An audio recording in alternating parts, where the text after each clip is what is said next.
дуруд ба кулли мухлисони барномаи дар шабакаҳои иҷтимоӣ топ хабарҳои варзишӣ бо Фирдавси Хурсанд рӯи экранҳои шумост. бо мо бошед.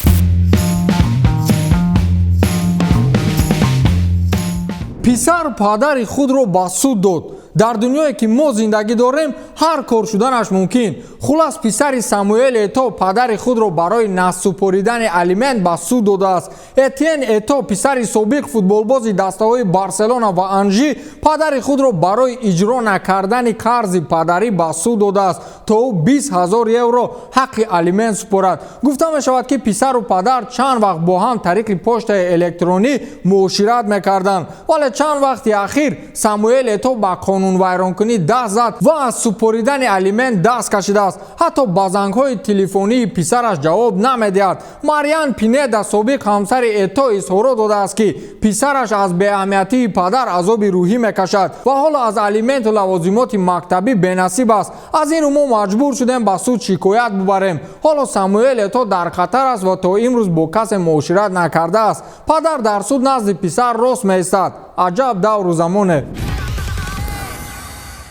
ғарибшо як гап дошт ку дар варзоб ҷаки чанд роҳ месозад. ин ба он маъно буд ки хитоиҳо бо ҳам шабоҳат доранд. шумо аҳамият додаед ки зиёде аз қавму миллатҳо ба ҳам хеле монандӣ доранд. хулас дар яке аз фурудгоҳҳои мамлакати Туркия ба ҳамин маъно ҳодисае рӯй дод ки ҳоло сархати расонаҳои иттилоотист. ҳамлагари дастаи Сток Сити Беник Афобе чанде пеш ба дастаи туркии Трабзонспор гузариш намуд. дирӯз футболбози конгогӣ озими Туркия шуд. пеш аз оне ки футболбоз аз дар берун барояд, як марди дигар ки аз нажоди сиёҳпӯстон буд аз дар берун шуд ва журналистон фикр карданд ки ӯ Беник Афобе аст. онҳо дарҳол ба он мард дарафтоданд ва ба аксгириву мусоҳиба пардохтанд. он мард бечора ҳайрон шуд ва зуд бо ангушт Афоберо нишон дод ки ана футболбоз, ман танҳо як раҳгузарам. ба фикрам он мард як лаҳзаак худро ситора тасаввур кард.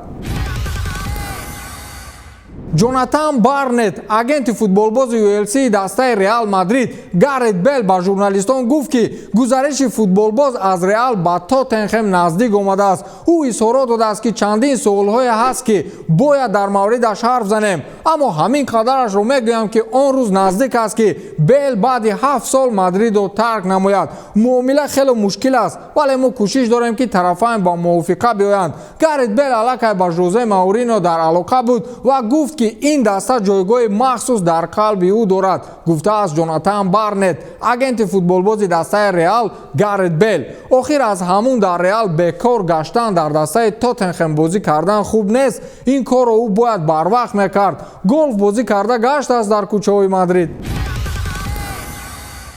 ҳоло боз гап аст ки дастаи Тоттенхем ба дастаи Мадридӣ пешниҳод кардааст ки барои гузариши Гарет Бел онҳо Деле Алиро ба сифати бартер пешниҳод намуданд. аммо ин пешниҳод боз як чизи дигар дорад ки мадридиҳо ба он ҳеҷ гоҳ розӣ нахоҳанд шуд. англисҳо пешниҳоди онро доранд ки онҳо Деле Алиро ба сифати иҷора бигиранд ва бар ивази он Гарет Белу Серхио Регилионро ҳамчун иҷора ба дастаи Тоттенхем равон созанд. ҳоло Регилион дар дастаи Севиля ба сифати иҷора фаъолият мебарад. хулас чӣ хеле дар боло гуфтем, ин пешниҳодро дастаи Мадридӣ қабул надорад, чун Зидан ҳеҷ гоҳ ба Деле Али таваҷҷӯҳ надошт. гапи ман шуд ва имрӯз хабар баромад ки дастаи Мадридӣ ин пешниҳодро куллан рад кардааст. хулас бояд Бел ба сифати иҷора ба дастаи Тоттенхем биравад. тамом ва салом. сарвони дастаи Барселона ва мунтахаби Аргентина дар 3 бозии дар пешистодаи дастаи Каталонӣ иштирок нахоҳад кард. натарсед, ин навбат масъала ин нест ки Месси боз ба раҳбарияти бошгоҳ ҷанҷол барпо кардааст. масъала ин аст ки Месси бояд ба мунтахаби Аргентина барои иштирок дар бозиҳои муқаддамотии ҷоми ҷаҳон пайваст шавад.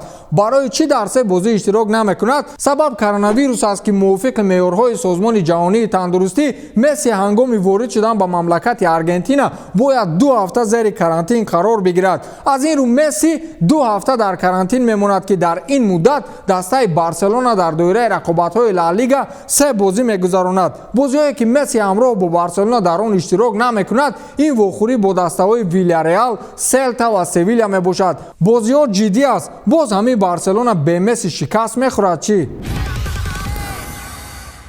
Daniil Kvyat сарнишини машҳури рус аз нави варзиши Формула 1 ҳамчун варзишгари сатҳи ҷаҳонӣ соҳиби обрӯи махсус гардидааст. ин аст ки варзишгарони муваффақи ҷаҳон бо ӯ муносибатҳои дӯстона пайдо мекунанд.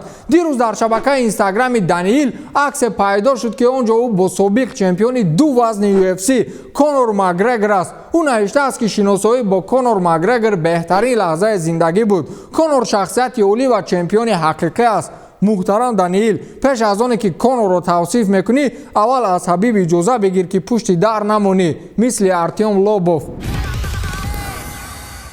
Неймар дирӯз футболбози дастаи Марсел Алваро Гонсалесро ба расизм ё худ нажодпарастӣ муттаҳам сохта буд. ин кор то ҷое расид ки президенти Федератсияи футболи Фаронса Ноэл Легре садо баланд намояд. ӯ дирӯз дар суҳбат бо пойгоҳи иттилоотии BFM баси нез дар ин маврид ҳарф зад ва гуфт ки ин ҳодиса на он қадар хуб буд. мо аз ин мутаассифем. онҳо натавонистанд ки тамкини худро идора намоянд ва ба мо бозиеро нишон бидиҳанд ки интизораш будем. Гонсалес ва Неймар, ман нафаҳмидам ки онҳо якдигарро чӣ гуфтанд, аммо имрӯз мо дар ин маврид тамоман ғам надорем. вақте як сиёҳпӯст гол мезанад, тамоми мардуми минбар аз ҷояшон бармехезанд. нажодпарастӣ на дар футбол ва на дар дигар соҳаҳо мушоҳида намешавад. дар Фаронса нажодпарастӣ вуҷуд надорад, гуфтааст президенти Федератсияи футболи Фаронса. дар мо як гап аст ку ба баъзе одамҳо нони ҷав баҳона аст. атрофи бозии дастаҳои Марсел ва ПСЖ ҳоло ҳам ба қавле гапу калочаҳо тамом нашудааст. рӯз то рӯз дар ин маврид масъалаҳои нав ба нав ба миён меояд. дар ин бозӣ довар 14 корди зарду 5 корди сурх нишон дода буд ки якеи онро Неймар гирифтааст. хулас боз баъди тафтишот далеле пайдо шуд ки бозингари дигари дастаи парижӣ Анхел Ди Мария ба рӯи бозингари Марсел Алваро Гонсалес агар гуфтанаш бад ҳам бошад туф кардааст. ин навор дар ҳоле расонаӣ шуд ки Федератсияи футболи Фаронса як бори дигар ба тафтиши эпизодҳои бозӣ расидагӣ карданд. хулас онҳо ба таҳлили бархурди мазкур оғоз карданд шояд ки Ди Мария ҳам аз ҳаққи иштирок аз чанд бозӣ дар пешистода маҳрум шавад.